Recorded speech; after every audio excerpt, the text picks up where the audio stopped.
Well, hi, and welcome to the beginners section in the website.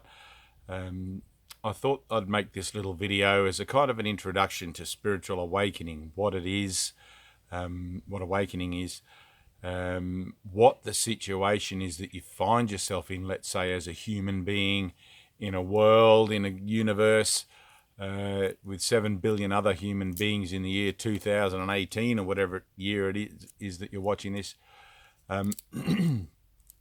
Just so that you can put yourself in the picture and put yourself in the framework for the application of principles that will make changes in the way you think to bring about the enlightenment or the illumination of your mind through an experience that has nothing to do with the physical realm. And you can call that a spiritual experience if you want to. But without some sort of a backdrop, without really you need a comprehensive understanding of the situation you find yourself in, so that the normal situations that appear and come and go from your lives and our lives in everyday life become useful to you in a way that serves your new goal of inner peace. Right? And if you haven't yet worked out that the spiritual path is a path to inner peace or enlightenment through inner peace, well, that's what it is. It doesn't matter if you're a religious person or a non-religious person.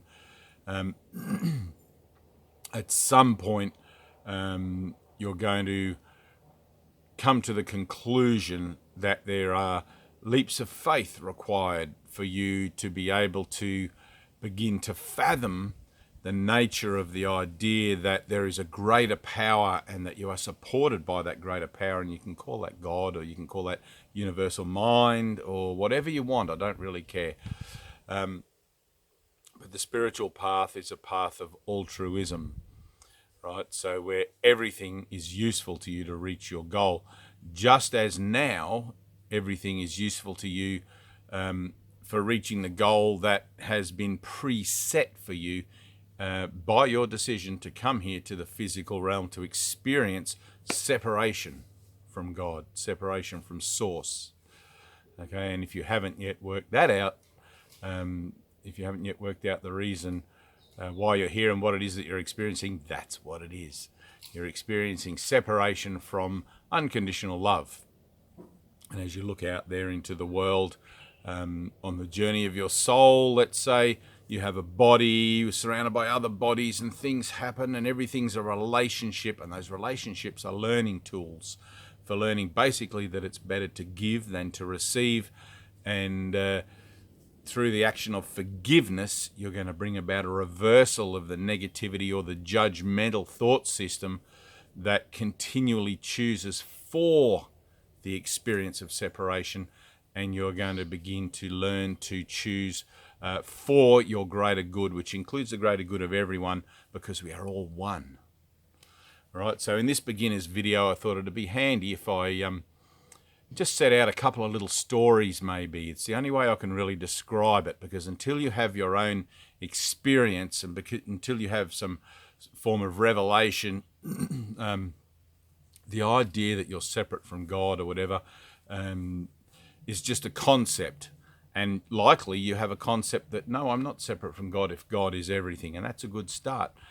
But it's the experience that we're chasing, because it is the experience, the illumination of the mind, that brings about the entirety of the reversal of the ego thought system. And the ego is that little voice in your head that speaks for the judgment for the physical plane, whereas the Holy Spirit or your higher guide speaks in judgment, right? It uses judgment for your greater good, right? Judgment is something you've taught yourself, and it has to be reinterpreted in order that you use it for your greater good and the greater good of humanity. So one of the questions that comes up a lot in the spiritual path, if you want to call it a path, it's not really a path, it's an activity. One of the questions that comes up a lot is, how did we get here? Why are we here? What's this all about? Right? What is the physical realm? I feel like I'm here to do something, but and I feel empty inside. I don't feel like I belong, etc., etc. So as I've said, it's an experience of separation, right? But how did we get here? right? So I like to present the idea that if God, and if you have adverse reaction to the idea of God, maybe there's some healing that needs to happen around that. But God is the power of your mind. God is within you. It is what you are a part of as everything. All is one, right? So it's just a very old word that comes from the word Allah, which dates right back pre-Persian to Aramaic times. And I think actually God is translated through Hebrew. But anyway, we'll just stick to the basics for now. So imagine this, right? Come on a little journey with me for a second. Imagine that you are in eternity, where you are now, right? Don't question it, just listen. You're in eternity now, dreaming of yourself as having this experience in a world with a physical body and everything else, right? You are spirit, right? God is spirit. God is formless. God creates in its own likeness forever and ever. Amen. Eternal, all-encompassing. There is nothing outside of God, right? And that should be a bit of a relief, because if there is only God, then there can't be anything other than that. There's no devil. There's no nothing. But there is a dreaming, which we seem to be experiencing now. So let's just simply say, for a second, you are in eternity now, and if you like to use that classic sort of Sunday school sort of interpretation of eternity, we're all on little clouds. It's not like that, but we're all on little clouds, sleeping, right, dreaming of a experience of separation, just the same as when you go to bed at night and you have a dream and it seems very real while you're having it, but when you wake up, you realize, oh, it was just a dream. This is exactly the same kind of thing. You're in eternity now, where you can only ever be if God is everything, which must include you. Therefore, you are part of God as spirit, right? And you are dreaming this whole thing. And here I am in your dream, about to give you a little story, right? And I like to tell the story of the travel agent. It's not an actual story. It's not anything to do with truth. It's just one of the only ways that I can begin to convey a sense of how things are. If you're a biblical person, you might like the story of the fall from grace, Adam and Eve and all of that. And I don't want to get into that. You can just go and get a Bible and read it. And if you have an inquiring mind, you might pick it to bits and you'll say, but why this and how that? And if God said no apple, then if God's will is everything, well, how could they possibly eat the apple? They can't. But it also says God put Adam into a deep sleep to extract the rib to make Eve. But nowhere in the Bible does it say anywhere about Adam waking up or God waking Adam up. All right, so Adam's asleep. We're all in Adam's mind, dreaming as thoughts in a mind. We are thoughts in the mind of God if God is mind, right? So the little story goes like this, and I'll use the nursery school, the Sunday school version of heaven again, or eternity. Heaven is really a state of mind, right? Heaven is a heavenly state of mind, is a peaceful state of mind. It's not a place in the clouds, really, but I'm going to use that analogy, right? So God created you. God created me. God created all of us, all living things, not as the form, as spirit, right? So you're wandering around in eternity and you come up to God and say, God, what am I? What is this me that you created? What am I part of here in this unconditionally loving experience of self, of oneness? And God says to you, well, you can't answer that question here, because everything is just the one thing. Everything is all the same. We're all one.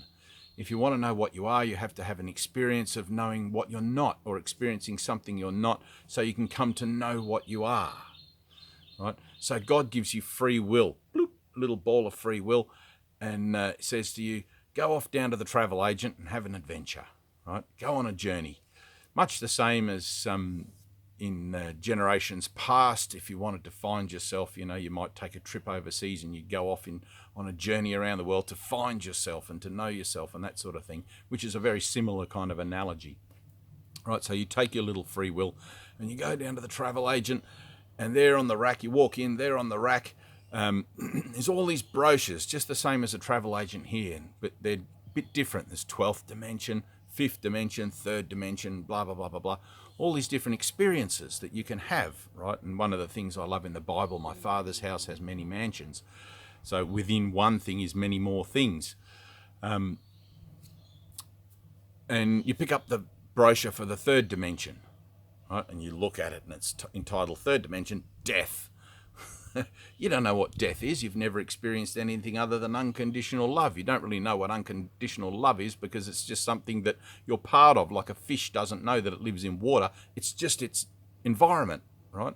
So you pick up the third dimension and you go over to the travel agent desk and you say, look, I'd like to have this adventure and I'd like to take a journey of the soul, da-da-da, and you hand over your free will. The next thing you know, bammo, somebody's pulling you out of the birth canal, smack you on the bum, and you take your first breath. Right? Now, have you ever seen babies that scream and cry a lot? Not this again, not this again. And I don't want to get into reincarnation straight away, but you begin your journey, right? Here you are in the third dimension, and you go through an education process. You have parents, guardians, whatever, and you have a tumultuous childhood or an easygoing loving one, all sorts of things. And at a certain point, you begin to question it. Why is the world like this? Why is it so unfair? What is going on here? And where is God? Is there even really a God? Right? You have complete amnesia about eternity. Right? The experience would not be convincing if you came here fully aware that this is just an illusion, just a dream, that you're in eternity now, dreaming this whole thing. And if you've ever seen The Matrix or Total Recall with Arnold Schwarzenegger, where they're sort of in this dream, in this kind of thing, leave the science fiction out of it. This is probably science fiction enough for some people. But so you go about and you're looking for God, you're looking for meaning, you're looking for a purpose for your life, and you can't find it out there in the world because the world is a place where you come to experience not that. Right? The world is a place that represents what God is not. It's conditional love. It's death. Everything here is just, even the best things here are just lipstick on a skeleton. And if you're a historian or if you like history, check your history books. The lessons repeat again and again and again. And some of the greatest prophets and teachers of our time that came to teach peace are all just now footnotes in history books. They've all been assassinated. They've all been ridiculed. They've all been whatever. And at the end of the day, I'm not here to convince you of anything. I'm just here to present a perspective whereby you can begin to realize where you are and what's actually going on. I don't expect you to believe me, right? Experience is the teacher, and when you experience the illumination of your mind, your own enlightenment, you'll be like, holy cow. And it'll all make perfect sense, right? You can never die in reality. You can never suffer. You can never be separate from God, but you can think that you are. You can experience that in your illusions, in your dreaming, right? And I love I live in Australia, for anyone who doesn't know and who can't guess by my accent. I love the Aboriginal peoples here who often talk about, especially the older ones, often talk about things in terms of long ago in the dream time, or I'm walking my dreaming, or it's kind of ingrained in their psyche. And also in Hindu philosophy, they talk about the Maya, the world is the Maya, the great illusion. And in the Sufis and have the similar thing, and Buddhists say that the external world is a symbolic representation of the mind, of your thoughts. And that's bang on, right? That's exactly what it is. The physical world is a symbolic representation of your thoughts about yourself as you think you are, right? Now, in the ignorance of your spiritual orientation, in the ignorance of your spiritual truth, which is I am spirit, you believe that you are a body. I believe I am a body, doing bodily things, making bodily videos and doing all sorts of stuff. Nothing can be farther from the truth. I'm asleep in eternity, whole and perfect as I was created, and this is just a dream. All right. Now, to awaken from the dream, right, which is why you're watching this video, you have to begin a process of purification or transformation, whatever you want to call it. It doesn't have to be chaotic and upsetting, but it usually is in the beginning, because what you're attempting to do is retrain your mind to a whole new way to see the world and the situations you find yourself in, based on a new spiritual premise, that everything I see is me. There is no time, there is only now, right? There's nothing outside my own mind, here and now. No good, no bad, no yesterday, no tomorrow, just now. right? And bringing into alignment or bringing into a reinterpretation all of the concepts and all of the thoughts, healing all the grievances, applying forgiveness to yourself, to your thinking for everything from the past, everything from the future, all your hopes and dreams and everything, and learning to live in the present, right?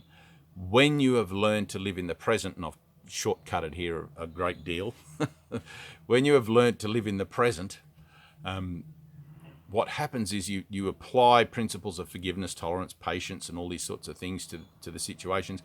And eventually you stop doing this, wandering off to the past, the future, and all sorts of storytelling, and you learn to do this. You keep bringing it back in, right? You keep bringing it back in. All the situations you tell yourself, you have to put your finger on your nose and remind yourself, hang on, this is just my dream, I'm dreaming.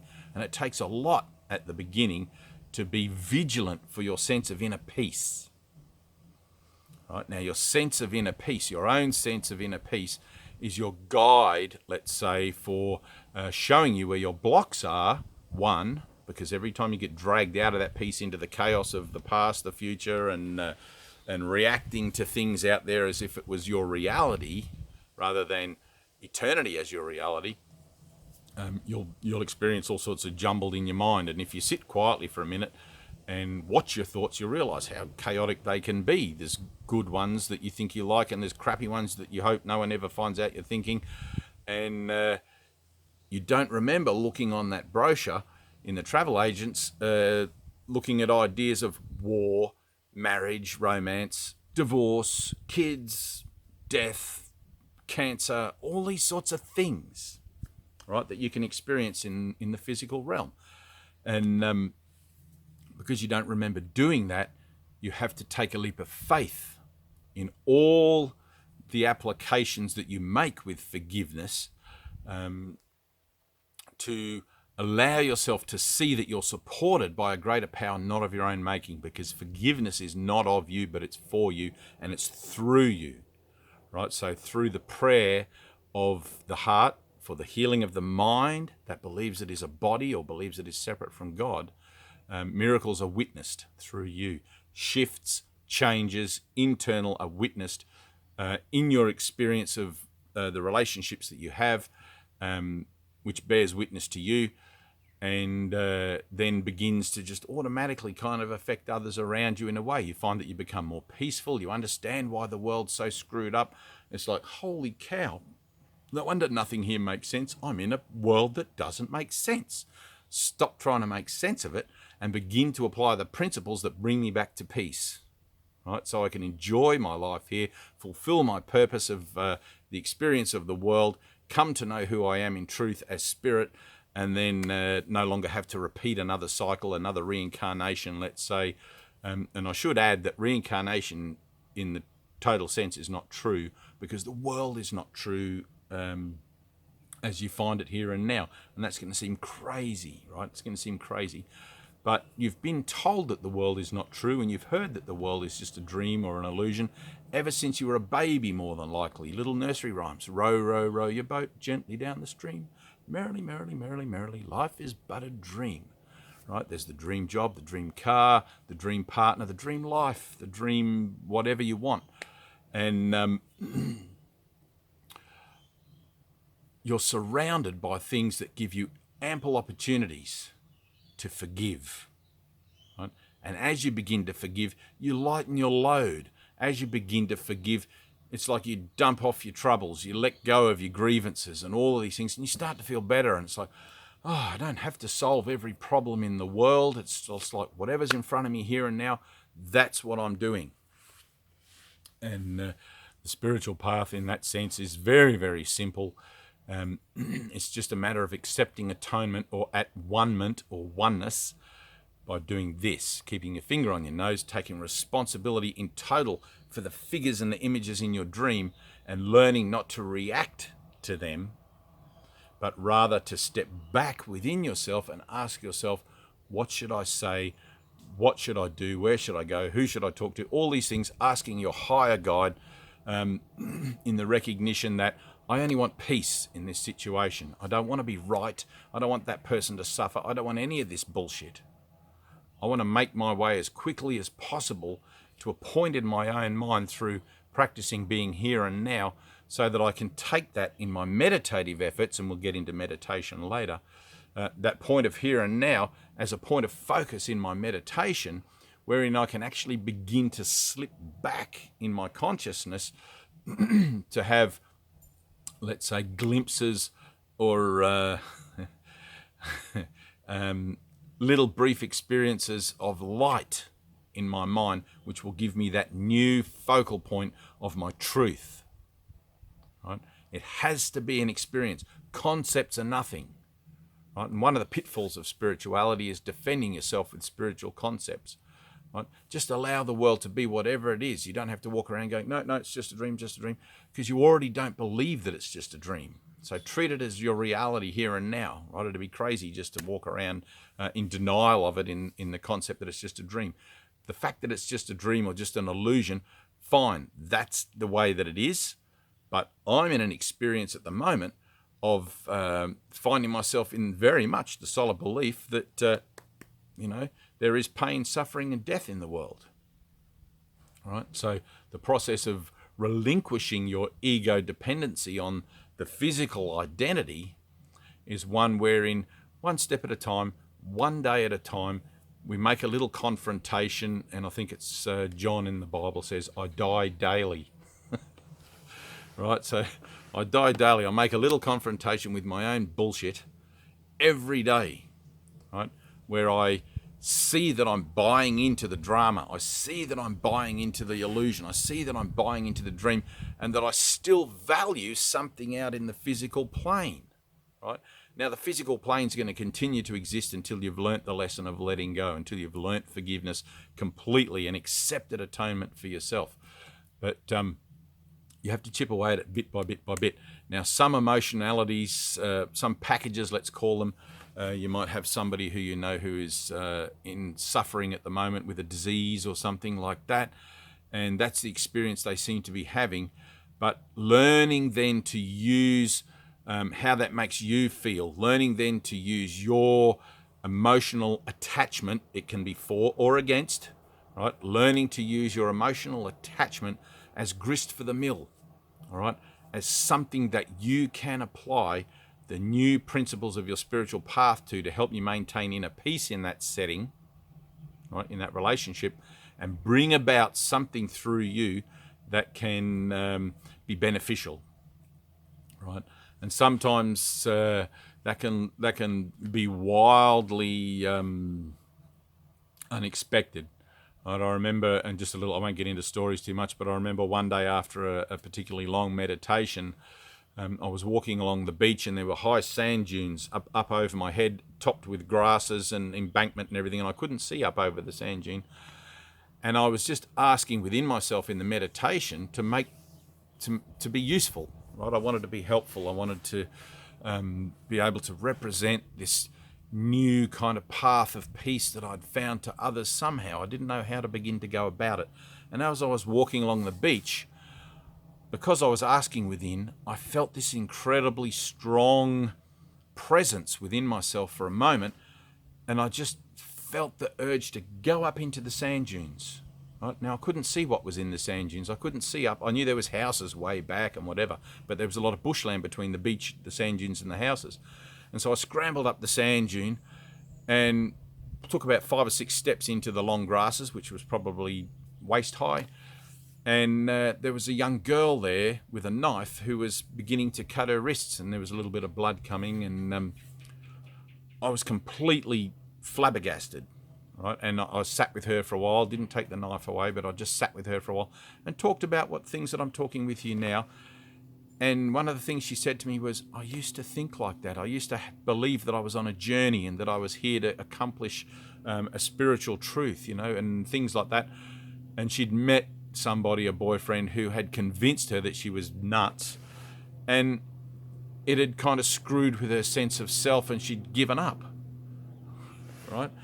And she was very grateful for the encounter that we had, and is now, or last I heard, which was some years ago now, joined a ballet troupe in London and was performing on stage, which is something she always wanted to do. So you never know how it's going to look, right? But the spiritual path is a path of awakening through healing your own mind of its grievances, judgments, and everything that keep you bound to the idea that you are a body. Right? I don't know if I can make it any simpler than that. But so everything else that you find on this website, everything else that you encounter here, whether you understand it or don't understand it, whether it makes some sense, no sense, don't worry. Just keep going. The pieces will drop in where they're meant to. And if you watch this video again in like 6 months, let's say, come back to it, you'll be like, holy cow, I get it now. Or, oh yeah, that's right. And you'll have these little light bulb moments where you begin to realize that you actually are participating in something that is going on unseen in the universe, and we'll call that the healing of the mind, that brings to you a different result in all your affairs, in all your relationships, through your own willingness. And it takes willingness to forgive. And that's about it. And one of the little lines that I love, I'm not a biblical scholar, but one of the lines I love from the New Testament is where Jesus passes the merchant on the road, laden up with all his goods to go to the market. And Jesus says to him, give up the world, follow me, right? Knowing that all the money he makes is never going to bring him happiness. And the merchant says, I will gladly follow you, Jesus. Let me just go and sell all my goods in the marketplace, and then I will follow you. And Jesus says to him, too late. The kingdom of heaven waits for no man. And he just keeps walking, right? Which means you have this opportunity now. You have this opportunity here and now to reset your goal, to reset the orientation of your life, to make a decision to pursue inner peace as your primary function on earth. Right? And then learn about time, about the particular tenacity and guile of your ego, so that you will not be fooled when the situations show up that present you an opportunity for that healing. Right? That's it, I think. All right, enjoy the website. There's a contact in the contact section if you have any questions. Go to the resources, check out the books and things that are there available. They will be incredibly helpful, especially A Course in Miracles. If you haven't heard of it, get online, Google it. You can read about it through this website, all sorts of things, and I'll continue to update this website and put more things to it as time goes by, and I have more little stories to tell too. Maybe. All right, I love you. Take it easy. Good luck.